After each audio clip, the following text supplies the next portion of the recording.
അങ്ങനെ ചെയ്തു നേടി മരിച്ചുടൻ അന്യലോകങ്ങൾ ഓരോന്നിൽ ചെന്നിരുന്നു ഭുജിക്കുന്നു ജീവന്മാർ.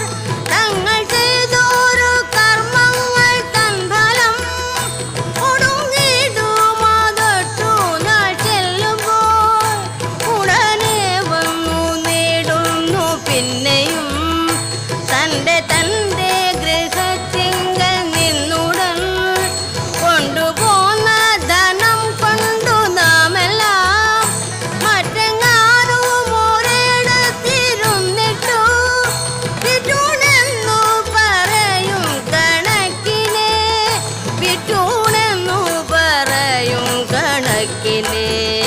കൃഷ്ണ കൃഷ്ണ മുകുന്ദ ജനാർദ്ദന കൃഷ്ണ ഗോവിന്ദ.